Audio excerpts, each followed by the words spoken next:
Bugungi mavzular: Ancelottining Realdagi 15 buyuk lahzasi, u haqiqiy afsona. Ronaldoning Al Nassr klubiga o'tganidan so'ng qancha daromad topgani ma'lum bo'ldi. Oltin to'p uchun asosiy da'vogar o'zgardi. Endi bu Rafinha emas. Barselona Realni yengach ziyofatga sho'ng'idi.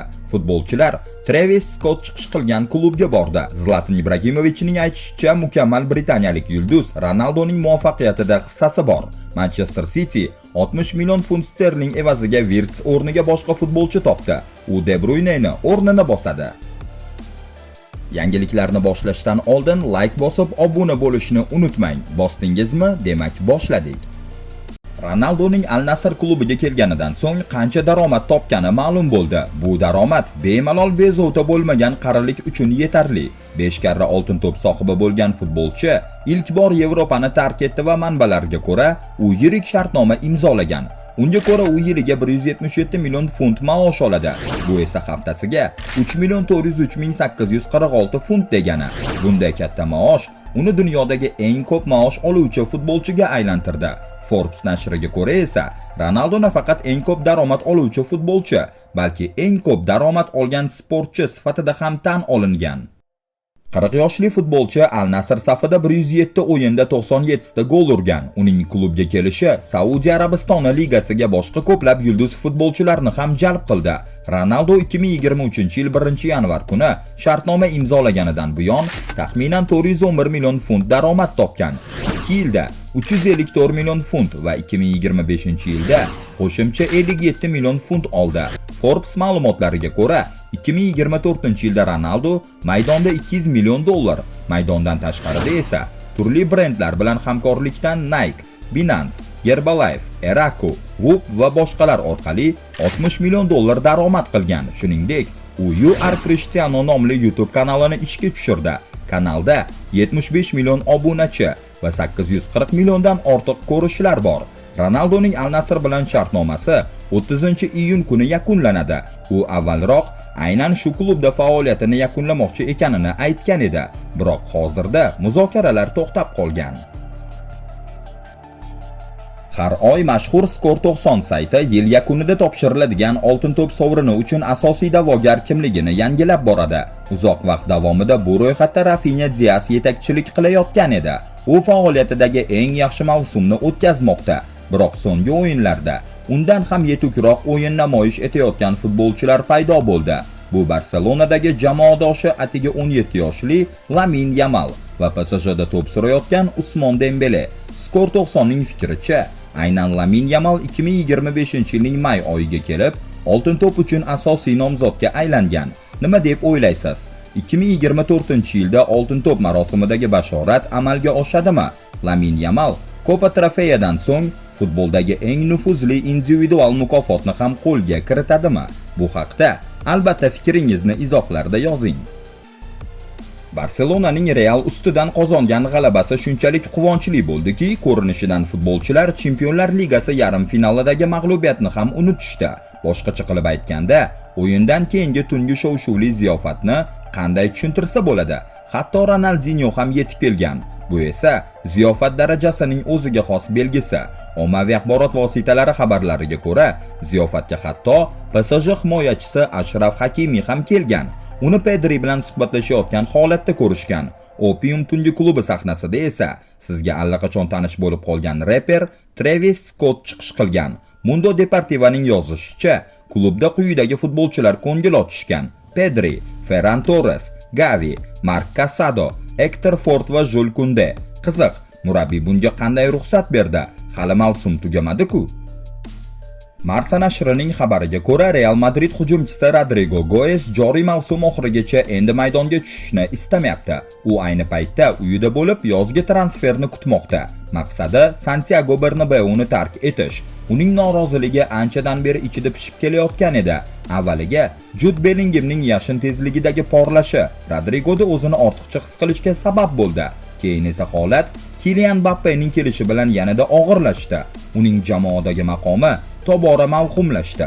Bu esa nafaqat murabbiylar shtabi bilan munosabatlarga, balki hujumdagi sherigi va terma jamoadagi do'sti Vinicius Junior bilan yaqinligiga ham salbiy ta'sir ko'rsatdi. Eng so'nggi zarba esa yangi bosh murabbiy haqidagi yangiliklar bo'ldi. Ispaniyalik insayderlar ma'lumotlariga ko'ra, yozda jamoani boshqarishi kutilayotgan Xabi Alonso o'z loyihasida Rodrigoni asosiy tarkib futbolchisi sifatida ko'rmayapti.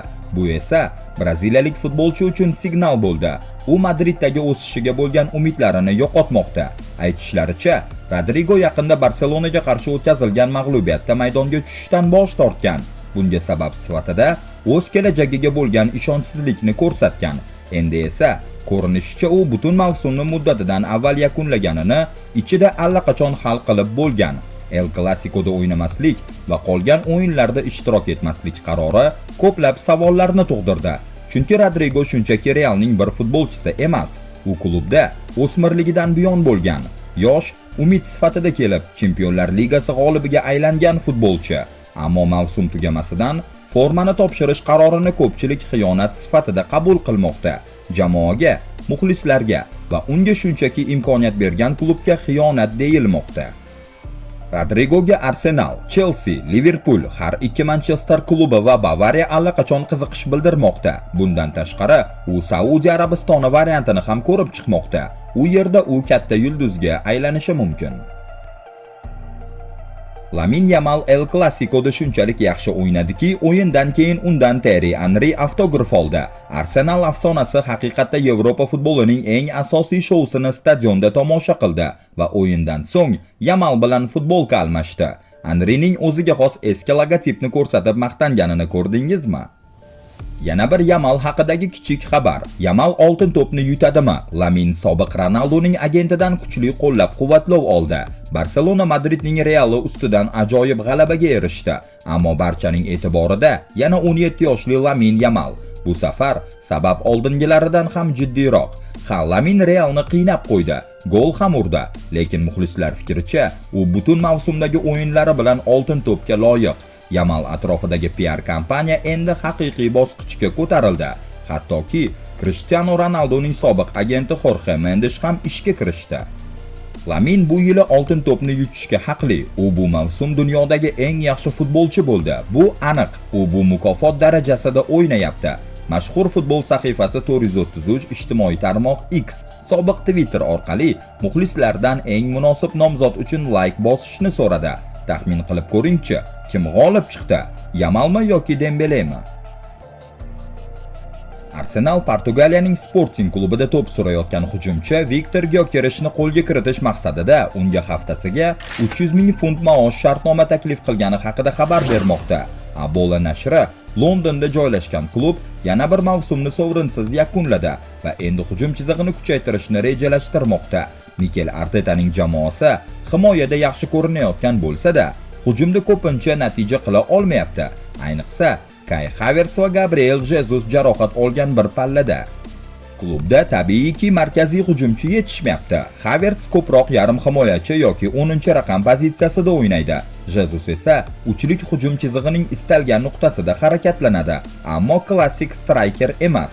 Arsenal o'tgan yozda Eddie Nketiahni qo'yib yuborgan va bu transferdan keyin klubning markaziy hujumchi bo'yicha tanlovi cheklangan. Arsenal Gyokereshga haftasiga 300 ming funt maoshli shartnoma taklif qilgan.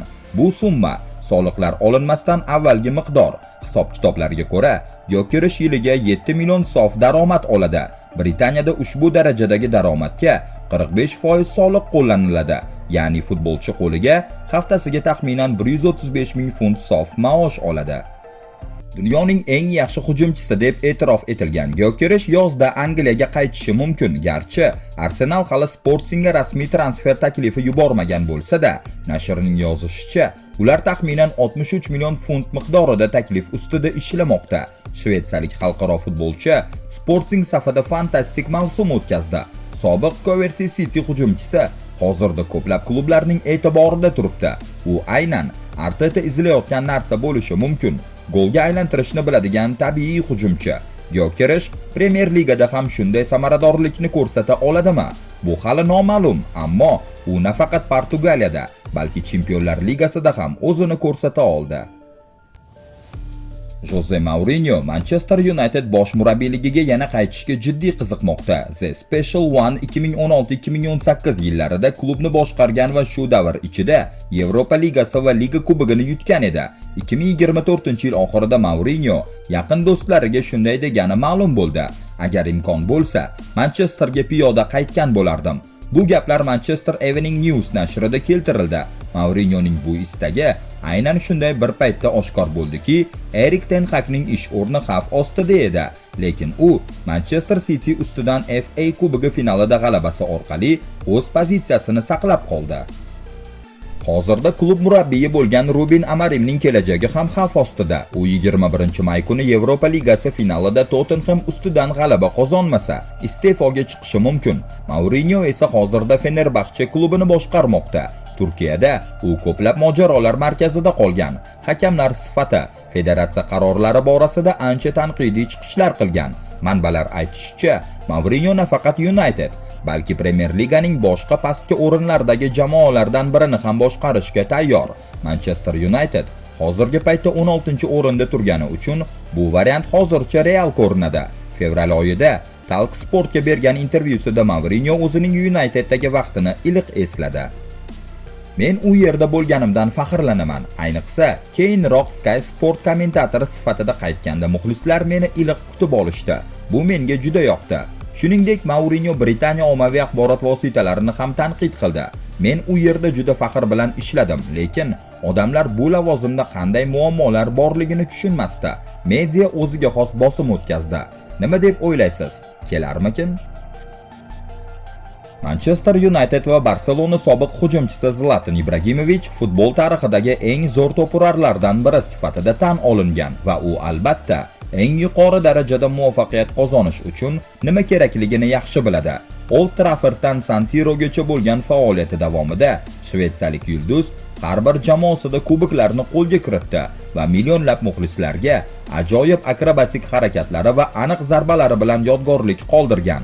Ibragimovich bir vaqtlar Manchester United va Real Madrid afsonasi Cristiano Ronaldo haqida ham shunday fikr bildirgan va Portugaliyalikning dastlabki muvaffaqiyatlarida uning sobiq jamoadoshi Wayne Rooneyning roli katta ekanini ta'kidlagan. Mening fikrimcha, Wayne Rooney Cristiano bilan birga o'ynaganda barcha ishni Rooney bajargan, lekin u Ronaldoga beriladigan e'tiborni olmadi, chunki Ronaldo ajoyib va ko'plab gollar urgan. Rooney mukammal sherik, chunki u jamoaviy o'yinchi. Ko'p yuguradi, ko'p kurashadi, o'zini ko'p jamoa foydasiga qurbon qiladi, gollar uradi, go'zal uzatmalar beradi va faqat o'zi haqida o'ylamaydi. U jamoani o'ylaydi, g'alaba qozonishni xohlaydi va buning uchun hamma narsani qiladi. Shuning uchun kimdir Rooney bilan birga o'ynasa, u juda baxtli va omadli, chunki Rooney ularni yaxshiroq qilganiga ishonch hosil qilishingiz mumkin. Ular qizillar safida birgalikda 205 ta o'yinda maydonga tushib, 3 ta Premier Liga chempionligi, 4 ta mahalliy kubok va 2008-yilda Chempionlar Ligasida g'alaba qozonishgan. Manchester Cityga Xavi Simonsni sotib olish uchun yangi umid paydo bo'ldi, chunki RB Leipzig kelgusi yozgi transfer oynasida ularning talablari qondirilsa, futbolchining Etihad stadioniga o'tishiga ruxsat berishga tayyor ekanligini bildirdi. Mavsum o'rtasida Manchester City Bundesligadan Omar Marmushni 59 million yevroga sotib olgan edi, ammo Pep Guardiola 2025-26 mavsum oldidan yana Germaniyaga qaytish bilan tahdid qilyapti. Yaqinda Manchester Cityning sport direktori lavozimiga Txiki Begiristain o'rniga Hugo Viana tayinlangan va klub Kevin De Bruynening ketishi munosabati bilan yaratuvchan hujumchi qidiryapti. Simons Manchester Cityga o'tishi mumkin. Yarim himoyachi Premier Ligada o'ynashni istaydi. GMS manbalariga ko'ra, Manchester City Simonsni sotib olish uchun katta imkoniyatga ega bo'ldi. Chunki Leipzig yozda uni sotishga tayyor va futbolchi o'z faoliyatida birinchi marta Premier Ligada o'ynashni istaydi. Gollandiyalik yarim himoyachi yanvar oyida Paris Saint-Germaindan 42 millionga sotib olingan edi. Ammo endi u yangi klubda yangi mashaqqatli sinovga tayyor. Leipzig Chempionlar Ligasiga chiqa olmagani sababli yirik transferga rozi bo'lishi mumkin. Manchester City Simonsni Bayer Leverkusenning Florian Wirtzga alternativ sifatida ko'rib chiqmoqda. 22 yoshli futbolchi dunyodagi eng yaxshi 10-raqamli o'yinchilardan biri sifatida ta'riflangan va Red Bull Arenani tark etishi mumkinligi ma'lum bo'lganidan so'ng Guardiola unga Etihadda o'ynash taklifini berishi mumkin. Simmons De Bruynening o'rnini bosishi mumkin. Gollandiyalikning aqli, o'yini Manchester City'ni qiziqtiradi. Hozirda Simmons Leipzigda haftasiga 165 ming funt ishlab topmoqda. Shu sababli Manchester City uni jalb qilish uchun yirik taklif berishi kerak bo'ladi. Biroq uning ko'p qirraliligi tufayli u Gvardiolaning tizimida turli pozitsiyalarda o'ynay oladi. Bugungi yangiliklar shulardan iborat edi. Agar video sizga yoqqan bo'lsa, albatta like bosib, kanalni qo'llab-quvvatlash uchun obuna bo'ling. Shunda siz videolarimizni birinchilar qatorida ko'rasiz. Keyingi videolarda uchrashguncha salomat bo'ling.